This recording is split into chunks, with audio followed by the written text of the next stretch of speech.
Le projet ado que vous connaissez tous va traiter ce soir d'un sujet très important. Quand on fait son alia, est-ce qu'il faut arriver dans une grande ville d'intégration francophone, Netanya, Jérusalem, etc., etc., et c'est là-bas qu'on va intégrer le mieux possible nos enfants, ou est-ce qu'il faut arriver dans des petits coins, des petits villages, des villes où il y a moins de francophones pour s'intégrer peut-être mieux? Pour cela, on a pas mal d'invités, mais tout d'abord, laissez-moi vous présenter celle qui va remplacer Sarah aujourd'hui, qui est avec moi. Aurore. Aurore, bonsoir. Bonsoir Bernard, Alors, merci d'être avec moi. Je pense que c'est un sujet assez important parce qu'il est très posé par les Olim à l'agence juive ou vis-à-vis des institutions, mais rarement on a l'occasion de le traiter vraiment et avec des professionnels.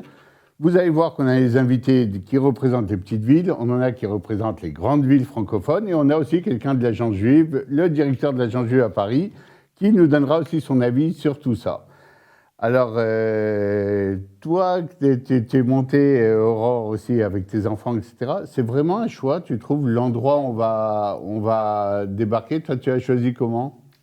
Nous, on a choisi Ranana aussi pour arriver dans un environnement où on connaissait les gens, pour ne pas être trop perdu.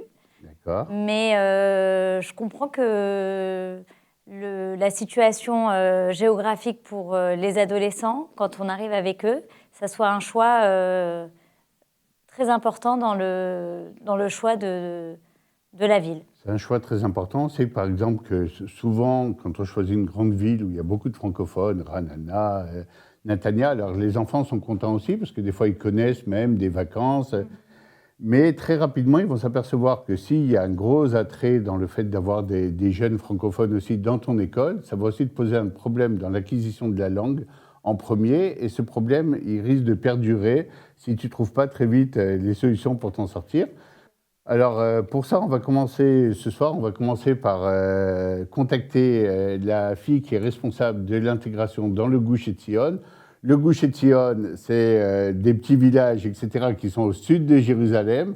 Et là-bas, dans cette région-là, il paraît, puisqu'ils reçoivent régulièrement chaque année le prix de l'intégration, de la meilleure intégration au niveau du pays, il paraît qu'ils ont le secret pour intégrer très très bien les jeunes, bien qu'il n'y ait pas énormément de francophones qui arrivent. Alors on va parler à Caroline, on va essayer de voir quels sont les secrets de cet endroit. On y va, Aurore, t'es prête ? C'est parti. Alors bonjour Caroline, alors pour les téléspectateurs qui nous regardent, je te présente d'abord Aurore qui fait l'émission avec moi ce soir. Bonsoir. Au revoir. Voilà, et on va te présenter en 2 mots, mais c'est toi qui vas compléter un peu le portrait. Ça fait 5 ans que tu t'occupes de l'intégration des Olim dans le Gush Etzion, mais pas des francophones seulement, de tous les Olim qui arrivent dans cette petite région très sympa qui est au sud de Jérusalem. Alors, parle-nous un peu de ton travail au niveau de tous les jours, et ensuite on va te parler de notre sujet qui est, vaut-il mieux faire son intégration pour ses enfants, vaut-il mieux aller vers des petits villages, des petits coins, des régions peut-être moins connues, moins populaire pour les Français, ou vers des grandes villes d'intégration où on connaît déjà des gens, on a de la famille peut-être, etc., mais où peut-être ça va être plus dur pour des enfants d'acquérir vraiment les réflexes et les codes israéliens. C'est ce qu'on va voir un peu avec toi. Alors, parle-nous un tout petit peu de toi, comment tu es arrivé dans ce poste et comment ça se passe ton travail au quotidien. C'est vrai que la question que tu as posée à Cher est une question très importante que tous les Olim, tous les Français, tous les gens qui qui considèrent faire éventuellement leur alia doivent se poser. C'est une question très importante et c'est un sujet qu'il est bon de traiter. Moi, ça fait déjà donc 5 ans que je m'occupe des Olim. J'ai la chance de pouvoir rencontrer des Olim du monde entier qui arrivent dans le Gush Etzion et qui font leur alia. Nous avons des jeunes, nous avons des familles, nous avons des personnes plus âgées. C'est très diversifié. Au quotidien, je les accompagne. Ils viennent de quel pays généralement ? Il y a beaucoup d'Américains et des Australiens, d'Afrique du Sud, du Pérou, d'Argentine, du Brésil, d'Allemagne, de Russie, d'Ukraine. Et beaucoup moins de francophones, et beaucoup moins de francophones parce qu'ils ne connaissent pas toujours la région. Puisque la région n'est pas connue. La région n'est pas connue par les francophones, malheureusement, bien que ce soit une région tout à fait adaptée à l'Alia de France. Très bien. Alors, j'ai une première question pour toi, Caroline.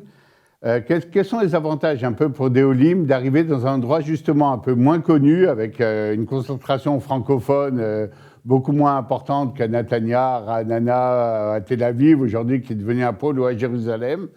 Quels sont les avantages d'arriver dans un coin où finalement il y a moins de Français? Alors, ce sont deux aléas complètement différentes. L'alia dans une grande ville francophone, on essaie un petit peu de retrouver le mode de vie que l'on avait en France dans une ville israélienne. Donc les gens vont s'entourer de gens qui parlent leur langage, qui ont la même culture. Alors que quand on fait son alia dans un endroit où il y a moins de Olim qui parlent notre langue, c'est une alia plus d'intégration dans la société israélienne, que ce soit intégration culturelle, que ce soit sociale, et bien évidemment au point de vue du langage, que l'on acquiert bien plus rapidement. Et alors, comment un jeune Olé qui arrive dans le Gush Etzion, il va faire pour apprendre l'hébreu dans cette région et les codes de la société israélienne? Il y a des activités qui vont favoriser cette intégration que vous mettez en place, quand on parle d'un jeune, on parle de quel âge? Je pense qu'on parle de 14-18 ans. Oui, parce que les plus petits, très souvent, s'intègrent quand même plus vite. Bien sûr, bien sûr. Bon, d'abord, il faut savoir que l'adolescence est l'âge le plus difficile pour faire son alia. Hein. Donc, les familles qui considèrent à faire leur alia, il est important de savoir que c'est plus facile de le faire avant d'avoir des enfants adolescents. Puisqu'à l'adolescence, on a besoin de repères encore plus qu'avant. Et quand on perd tous ces repères comme ça du jour au lendemain, c'est très, très compliqué. Maintenant, ici sur place, nous avons des écoles qui sont tout à fait adaptées à l'alia des enfants et des adolescents. On les aide dans l'apprentissage de l'hébreu. En Israël, de manière générale, les jeunes qui font leur alia ont un baccalauréat qui est adapté. C'est un baccalauréat pour Olim qui est beaucoup plus facile et qu'ils peuvent faire aussi dans leur langage maternel quand c'est le cas de jeunes qui viennent de faire leur alia. Mis à part ça, dans les yeshuvim, c'est vrai que les jeunes seront plus pris par les groupes sociaux, par les mouvements de jeunesse. L'intégration se fera plus facilement. Il y a des ateliers, comment ça marche? Une fois que l'enfant a fini ses heures scolaires, il y a des activités pratiquement qui Alors relayent. Oui, certains jours par semaine, il y a les mouvements sociaux, mais de manière générale, dans le Gush Etzion, donc c'est un ensemble de petits yeshuvim, et les enfants et les jeunes peuvent sortir de chez eux, se rencontrer, pour les plus jeunes, aller au parc, faire des tours en vélo ensemble, en toute sécurité. On n'a pas besoin d'avoir les parents sur le dos qui s'inquiètent, où es-tu, est-ce que tu fais, c'est très exceptionnel comme endroit, puisqu'on a le privilège de vivre dans un endroit qui est tout à fait sécurisé. Dans le Yishuv, il n'y a aucun problème. Même moi, je laisse mes enfants partir en soirée quand il fait nuit, et sans aucune crainte ni appréhension. Alors Caroline, on va prendre le cas un peu d'un jeune Olé qui est arrivé, qui a essayé, qui essaye d'apprendre la langue, puis qui n'y arrive pas tellement, qui a des difficultés. Peut-être parce qu'il est adolescent, peut-être parce qu'il n'est pas très doué en langue, peut-être parce qu'il a du mal à créer du lien. Et qu'est-ce qui est prévu? Qu'est-ce qui est à ta disposition? Est-ce que tu sens aussi que le Rosh Moatza, le chef du conseil régional dans le coin et tout, est-ce que tu sens que tu es vraiment aidé dans ton boulot et que tu as aussi les moyens de faire ce qu'il faut pour pouvoir aider ce garçon ou cette fille qui va rentrer un peu dans les difficultés? Alors, tout d'abord, nous essayons d'organiser dès l'année prochaine un ulpan pour les jeunes, c'est-à-dire que l'État d'Israël met à disposition de tous les Olim des heures d'hébreu, plusieurs heures par semaine, mais ça n'est pas suffisant. Et donc, nous essayons de mettre en place vraiment un ulpan avec des horaires beaucoup plus conséquents pour permettre aux jeunes d'acquérir la langue beaucoup plus rapidement. Mis à part ça, encore une fois, les écoles sont habituées à donner à leur olim un support en heures qui est, comme on donne un support pour les jeunes qui ont des problèmes dans l'apprentissage et dans l'étude, on donne aussi aux olim des heures supplémentaires de soutien qui leur permettent d'avancer plus vite et de rattraper leur retard. Alors, je vais relier toute dernière question. On se posait la question tout à l'heure avec Aurore, etc. Qu'est-ce qui fait que dans cet endroit, j'ai regardé un peu sur Internet, vous avez le prix de l'éducation chaque année, le prix de l'intégration, de la meilleure intégration chaque année. C'est les familles d'accueil, il y a une volonté même des gens d'intégrer vraiment les Olim de France. Et pas seulement, Alors, comme on voit peut-être dans d'autres villes d'Israël, des a priori sur les Olim français qui bloquent un peu l'intégration. Ça rejoint ta question précédente à propos du président du conseil régional du Gush Etzion. Ça commence par là. Ça commence par sa volonté à lui. Lui est un ancien olé de Russie. Et pour lui, l'ALIA est un sujet extrêmement important. Non pas pour faire de la publicité pour les olim ou politique. C'est un sujet qui lui tient vraiment à cœur. Et il met tous les moyens pour attirer le plus de olim possible du monde entier et faire du Gush Etzion un pôle d'Alia. Pour ce qui est de l'éducation dans le Gush Etzion a toujours été, depuis les premiers jours, une priorité. Et nous avons beaucoup d'écoles de différents styles, pour les plus religieux, moins religieux, mixtes, toutes sortes d'écoles. Et l'un des plus gros budgets, si ce n'est le plus gros budget du conseil régional, est attribué au département d'éducation, puisque c'est vraiment, vraiment la priorité. Caroline, merci beaucoup. On a encore d'autres invités, etc. Merci. Et je pense qu'ils ont beaucoup de chance dans le Gush Etzion d'avoir aussi une directrice un peu de l'intégration dans le Gush, qui soit aussi une francophone, une ancienne Ola de France. Je pense que ça aide aussi, ça doit rassurer pas mal de parents. Merci beaucoup, bonne soirée, à très bientôt. Au revoir. Merci, bonne soirée, au revoir.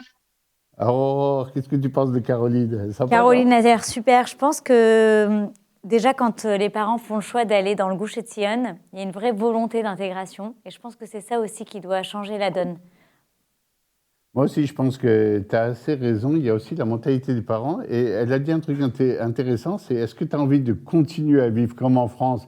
Et alors là, Netanya, etc., ça va être les choix normaux. Je veux même manger la même chose, le même fricassé que j'allais manger. Et par contre, si tu as envie vraiment de découvrir la société israélienne, de t'y fondre un peu, alors ça va être vraiment une question. Pour ce faire, on a décidé entre nos deux invités, puisque celui d'après sera le représentant de la ville de Netanya, le troisième, et lui nous dira sûrement un autre discours, on va entendre un autre son de cloche. C'est important d'aller voir le directeur de l'agence juive actuelle à Paris et de lui poser la question sur dans quelle disposition d'esprit justement arrivent les olim dans son bureau, dans le bureau de ses shlichim, de ses envoyés d'Israël. Et par rapport à ça, je pense qu'on va sortir un peu plus chachamim, un peu plus intelligent sur la question. Ari Abitbol, bonsoir. Alors, vous êtes le directeur de l'agence juive à Paris, le délégué de l'agence juive qui est envoyé pour réaliser pleinement votre mission et avec plein de projets. Alors, on entend beaucoup parler de vous. On vous voit avec des ministres à longueur de journée dans des forums. Mais le projet qu'on a envie d'éclairer un peu ce soir, c'est que quand des Olim Khadashim vont choisir leur ville de Alia, le lieu dans lequel ils vont débarquer ou tomber, on a souvent l'impression qu'ils vont un peu au feeling. Je vais à Netanya parce que j'ai de la famille, ou à Ranana parce que j'ai une cousine. Mais d'un autre côté, on sait très bien que même si le Olé de France dit qu'il fait sa Alia très souvent pour ses enfants, le lieu où on va tomber va être déterminant pour l'intégration des enfants. Alors, comment ça se passe quand un shaliach reçoit, un de vos shlichim reçoit une clientèle, entre guillemets, des gens qui vont faire leur alia, est-ce qu'il y a des questions? Est-ce qu'on leur demande conseil? Ou est-ce que les olim, en général, savent plus ou moins pourquoi ils veulent monter dans tel ou tel endroit? Et quels sont les endroits qu'ils évitent complètement parce qu'ils ont des craintes très particulières? Alors, Bonsoir d'abord. Bonsoir. Merci de m'inviter à votre émission. Comme tout le temps, la réponse, ça dépend. Nous avons des gens pour lesquels le projet est assez ficelé quand ils viennent nous voir, c'est-à-dire qu'ils savent, comme vous le disiez, Bernard, qu'ils ont leur famille ou leurs parents, ou ça peut être leurs enfants, ça dépend des cas, à Ashdod ou à Tel Aviv ou ailleurs, et donc ils vont les rejoindre, ils vont habiter avec eux. Et donc le projet est relativement décidé d'avance et c'est compliqué de conseiller quoi que ce soit puisque les gens savent ce qu'ils veulent et on respecte leur choix. Et il y a des cas où les gens viennent nous voir et ils nous disent on est intéressé à faire l'Alia, voici ce qu'on fait dans la vie, voici notre budget.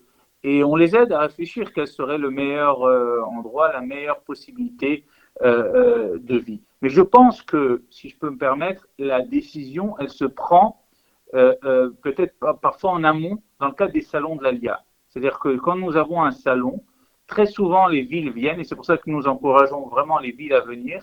Et c'est là que les gens font le tour. Et en général, les gens sont sérieux. Ils font le tour d'une ville à l'autre. Ils écoutent quelles sont les infrastructures de chaque ville, au niveau de l'éducation, au niveau des médecins, peut-être pour les retraités, toutes sortes de services que les villes peuvent proposer. Et je pense que c'est souvent à ce moment-là que les choses se décident.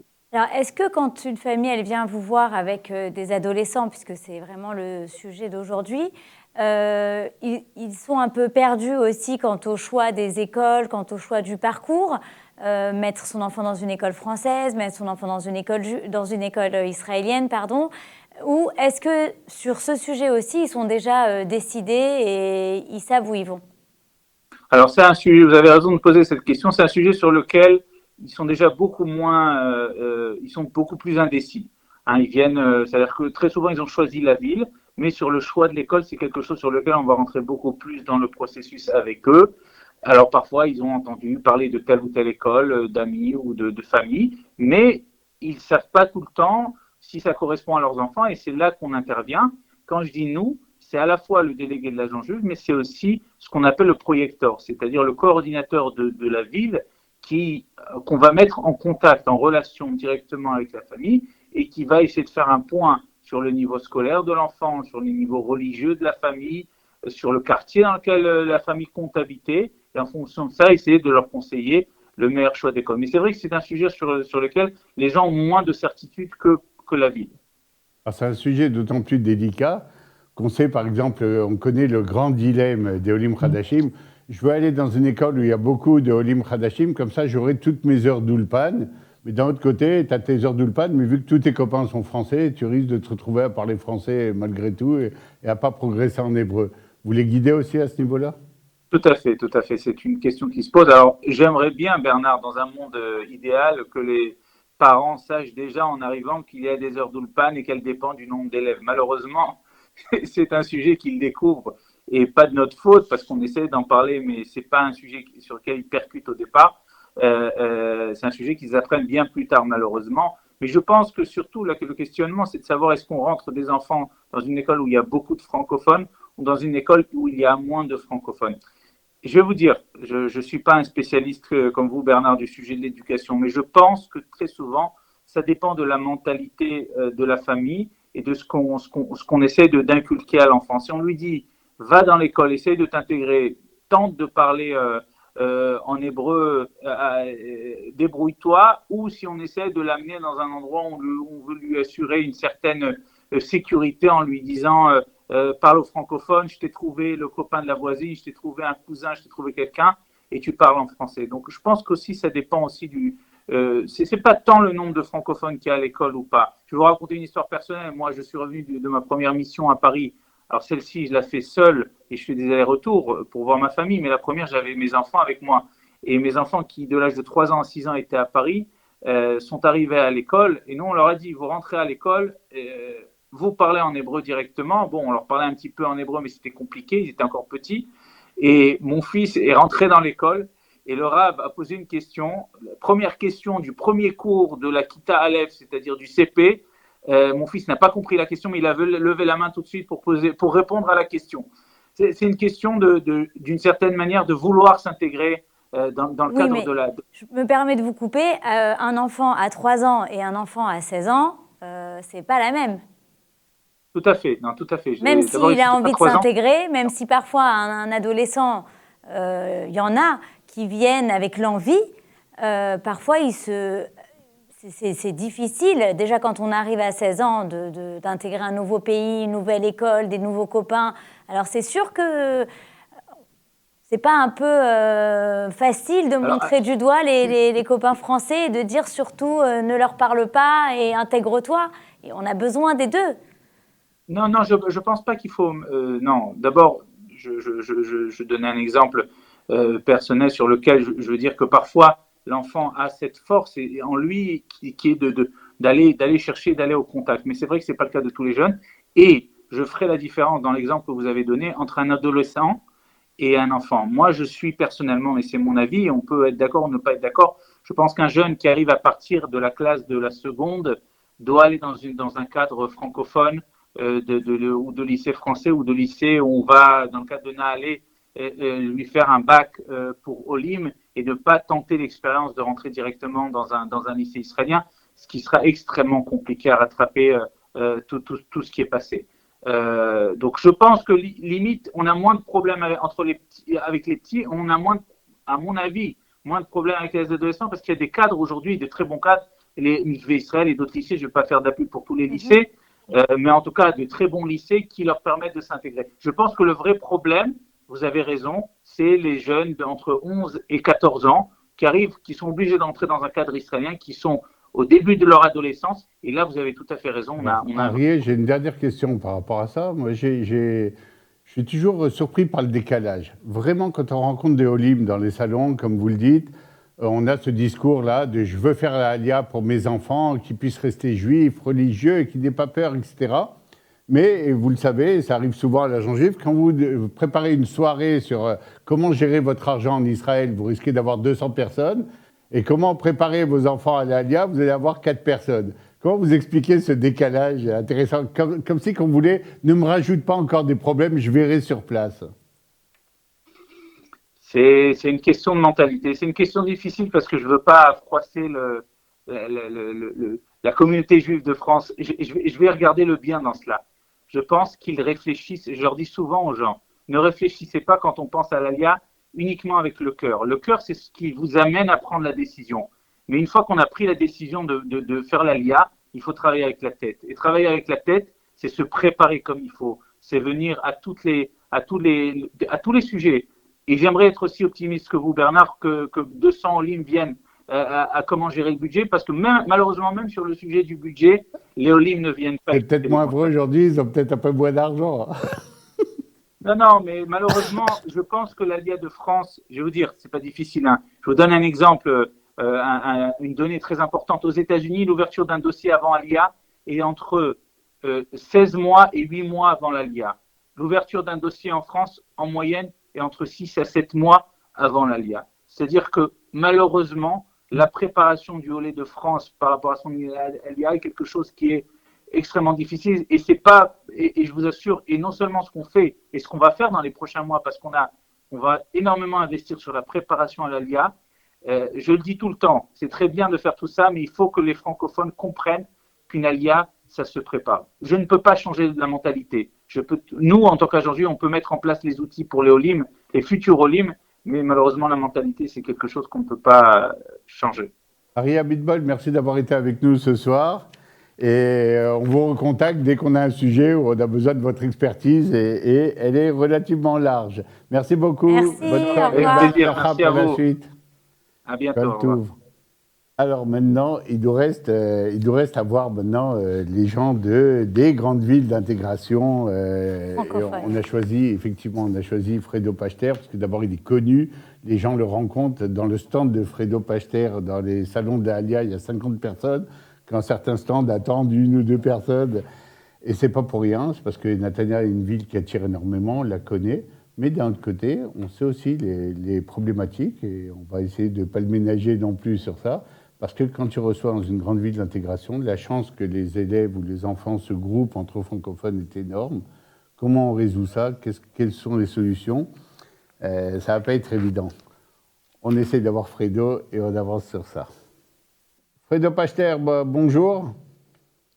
Bonsoir, bonjour. Merci d'être avec nous dans le projet ado de Tandem TV. On essaye de comprendre ce soir une grande question.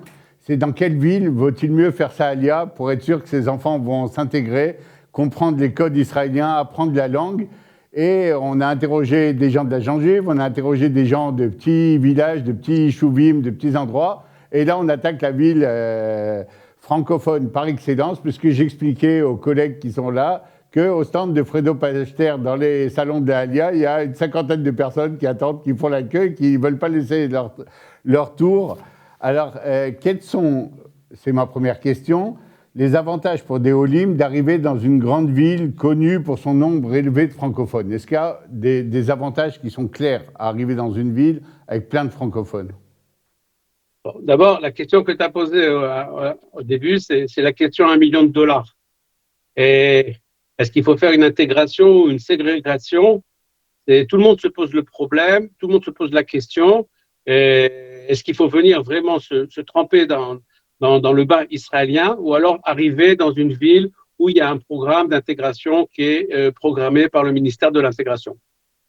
À la vue des données, c'est sûr que quand on arrive dans une ville où il y a un vrai programme avec un chef de projet et des projets qui sont en fonction de l'ALIA de France, et c'est plus facile.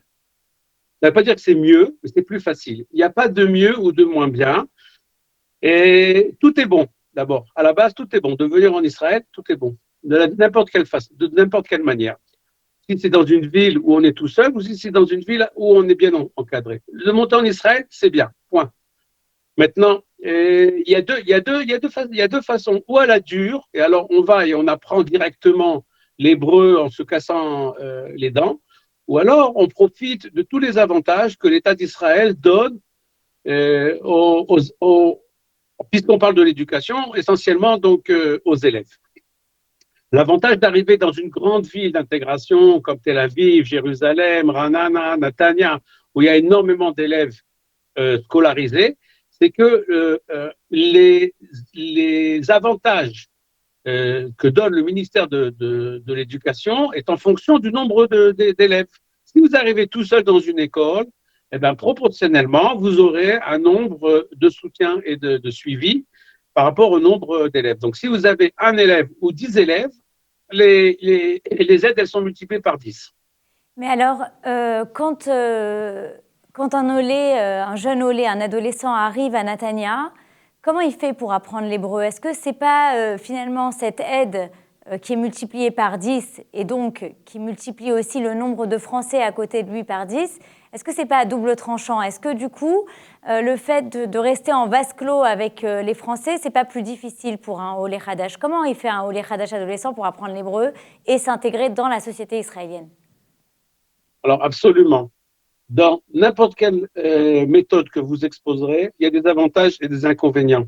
Il n'y a pas de la recette qui est parfaite. Il n'y a pas de, je peux vous dire qu'il faut venir comme ça et comme ça et comme ça. C'est sûr que ça va marcher à 100%. Et Bernard, tu le sais très bien, l'âge le plus dur pour faire une intégration, une immigration, et c'est l'âge de l'adolescence. Parce que les élèves sont face à des problèmes qui ne sont pas liés directement à l'ALIA, entre autres, le rapport parent-enfant, le rapport de la société, il y a énormément de problèmes par rapport à ça. Et entre autres, vient s'ajouter en plus l'apprentissage de la langue, l'apprentissage d'une nouvelle mentalité, de nouveaux codes dans le système israélien. Et tout ça complique la tâche, mais si la chose est bien encadrée, si les choses sont bien faites et bien programmées, je pense que ce n'est pas insurmontable. Alors, je vais essayer de ne pas te causer des problèmes avec tes employeurs. Mais est-ce que tu trouves que tu as l'équipe et les budgets nécessaires pour faire face à tous les défis? Je me souviens de la période où sont arrivés 8000 Olim de France une année. Je suppose qu'un tiers sont arrivés chez toi. Comment on gère ça? On va dire que dans notre métier, c'est jamais assez. D'accord? Il Il y a énormément de programmes, énormément de choses qui sont données par les ministères de l'Éducation, le ministère de l'Intégration, les mairies. Il faut savoir les utiliser et s'en servir. D'accord? Et aujourd'hui, sont dirigées les écoles par un programme qui s'appelle GEFEN. C'est un genre de comptabilité privée, c'est-à-dire l'école gère son budget comme elle le veut. Elle est plus gérée par ou le ministère ou les mairies. Elle reçoit une somme et elle gère. Dans ces programmes, qu'elle peut choisir avec son budget, il y a des programmes pour Olim Khadashim. Notre rôle à nous, en tant que chef de projet, est de prôner ces projets. Alors, on a énormément d'écoles qui ont commencé à prendre ces projets, et entre autres, on parle du projet de Kiyar, Kol Israël Chaverim, où essentiellement, toute la panne, tout le côté émotionnel est traité. Parce qu'au niveau de l'éducation et de la scolarité, il n'y a aucun problème. On reçoit assez d'heures, assez d'aide pour gérer l'intégration des enfants. Et ce qui est un peu mis de côté et oublié très souvent, c'est tout le côté émotionnel qui est pas moins important. On sait qu'un enfant, quand il se sent bien dans un cadre scolaire, automatiquement, après, ça se traduit directement sur ses notes scolaires. Merci beaucoup. Alors, on a eu pas mal d'invités. Notre émission tire un peu à sa fin. D'abord, on voulait vous remercier, Fredo, pour tout le travail que vous faites depuis des années. Et puis, vous souhaitez bonne chance, parce que même si les chiffres de Alia sont un peu bas, on sait que ça tourne très, très vite et il risque d'arriver une grosse vague. Il va falloir faire face et on compte sur vous et votre expérience. Alors, même quand les chiffres sont bas, ça nous permet à nous, d'abord, de nous préparer. Ça permet aussi également à tout le système d'intégrer les enfants qui sont déjà là et de se concentrer plus sur eux. Et de toute façon, on sait très bien que malheureusement, on ne parle pas que de la France, mais de l'Europe, au niveau socio-économique et au niveau du judaïsme, ça ne va pas de mieux en mieux. Donc, nous, on vous attend ici, les mains ouvertes, les bras ouverts. Et vous êtes ici chez vous, pas chez nous. On ne vous invite pas, vous êtes chez vous à la maison et on vous attend tous aussi nombreux que vous serez. Bon, en tout cas, il y a bientôt un salon de la Alia. Vous pourrez retrouver tous nos invités d'aujourd'hui, Caroline, Fredo et Arié qui est avec nous ce soir. Toda Rabba, bonsoir Fredo, Merci. à très bientôt. Be'atzlacha. Et merci à vous pour tout ce que vous faites et les informations que vous donnez. Toda Rabba, À bientôt. bonsoir. Bonne soirée, Chodesh Tov. Alors, merci, chers auditeurs, chers téléspectateurs. J'espère qu'avec Aurore, qui m'a accompagné avec un très joli sourire toute la soirée et des questions pertinentes, j'espère qu'on vous aura donné un peu dans cette émission le projet ADO sur Tandem TV. Quelques éléments en plus pour choisir, pour vous décider. On peut toujours changer. Hein. Si la grande ville ne vous convient pas, vous pouvez passer en village. On n'est pas coincé. On n'est pas assigné à une zone en Israël. Mais comme le disait peut-être Fredo, une fois qu'on a décidé de faire sa alia, on se jette à l'eau le plus intelligemment possible et puis on nage un peu après. Merci d'avoir été avec nous. Bonne soirée. Merci Bernard. Au revoir, à bientôt.